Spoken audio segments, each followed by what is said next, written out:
PHH ration அட்டைதாரர்களுக்கு மிக முக்கியமான ஒரு அறிவிப்பு ஒன்று வெளியாகி இருக்கிறது. துவரம்பருப்பு அப்புறமா ரேஷன் கடையில் பாமாயில் வாங்கக்கூடிய நண்பர்களுக்கு மிக முக்கியமான ஒரு அறிவிப்பு ஒன்று வெளியாகி இருக்கிறது. அந்த அறிவிப்பை பற்றித்தான் இந்த வீடியோவில் வந்து நம்ம பார்க்க போகிறோம். குறிப்பாக வந்து பார்த்திங்கன்னா என்பிஹெச்ஹெச் மற்றும் பிஹெச்ஹெச் ரேஷன் அட்டைதாரர்களாக நீங்கள் இருந்தீங்க அப்படின்னா இந்த வீடியோவை முழுமைக்குமே வந்து பார்த்திங்கன்னா ஸ்கிப் பண்ணாமல் பார்க்குமாறு கேட்டுக்கொள்ளப்படுகிறது. நன்றாக ஒன்று புரிந்து கொள்ளுங்கள். நம்முடைய தமிழகத்தை பொறுத்த வரைக்கும் ரேஷன் அட்டைதாரர்களை பிரித்திருக்கிறாங்க, தரம் பிரித்திருக்கிறாங்க. எதற்கு தரம் பிரித்திருக்கிறாங்க அப்படின்னா, நீ போலீஸு, நர்ஸு, டாக்டரு, இல்லை ஆர்மியில் இருக்கிறவங்க, இல்லை உயர் அதிகாரிகளாக இருந்தீங்கன்னா, வழக்கறிஞர்களாக இருந்தீங்கன்னா உங்களுக்கு ஒரு பிரிவு. ரொம்ப கூலி வேலைகள், குறிப்பாக வந்து பார்த்திங்கன்னா நாட்டு நடக்கூடிய நபர்கள், துணி துவைக்கிறவங்க, கூலி வேலைகளுக்கு செல்லக்கூடியவங்க, 100 நாள் மகாத்மா காந்தி ஊரக வேலைவாய்ப்பு திட்டத்தில் கீழே வந்து பணிபுரிகிறவங்க, அவங்களுக்கு ஒரு மிடில் கிளாஸில் இருக்கிறவங்க அவங்களுக்கு ஒன்று அப்படின்னு சொல்லிட்டு என்பிஹெச்ஹெச், பிஹெச்ஹெச், அப்புறமா வந்து பார்த்திங்கன்னா ஏகப்பட்ட விதமான அந்த நிறக்குறியீடு, அட்டைக்கான அந்த தரக்குறியீடு வந்து கொடுக்கப்பட்டிருக்கு.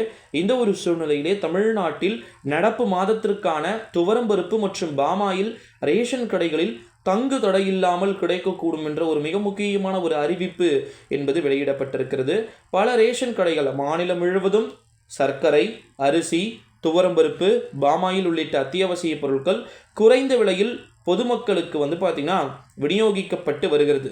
நம் மாநிலத்தில் 34,793 ரேஷன் கடைகள் மூலம் மொத்தம் 2.23 லட்சம் ரேஷன் கடைகள். நல்லா புரிஞ்சுக்கோங்க, நம்ம ஸ்டேட்டுக்கு ரேஷன் கடைகள் எவ்வளவு, ரேஷன் அட்டைகளுக்கு எவ்வளோ, 2.23 லட்சம் ரேஷன் அட்டைகளுக்கு ரேஷன் பொருட்கள் வழங்கப்பட்டு வருகிறது.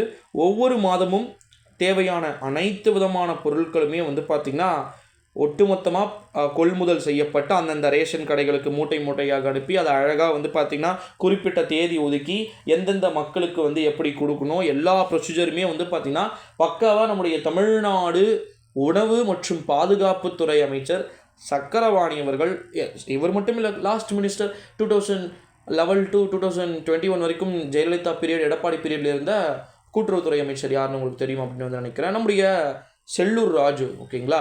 ஸோ இப்படி தொடர்ந்து வந்து ஒரு துறை சார்ந்த இந்த ஒரு சூழ்நிலையில தான் இந்த அறிவிப்புகள் அனைத்துமே வந்து பார்த்திங்கன்னா என்பிஹெச்ஹெச், பிஹெச்ஹெச் ரேஷன் அட்டைதாரர்களுக்கு சில பேர் வந்து ரேஷன் அட்டையே இல்லாமல் இருக்கும், இப்போ வரைக்குமே அப்ளை பண்ணாமல் இருப்பாங்க. அவங்களுக்குலாம் வந்து பார்த்திங்கன்னா கிட்டத்தட்ட மே மாதத்துக்கு ஒரு மந்த்துக்கும் நமக்கு எவ்வளோ மெட்ரிக் டன் கொடுக்குறாங்க தெரியுமா?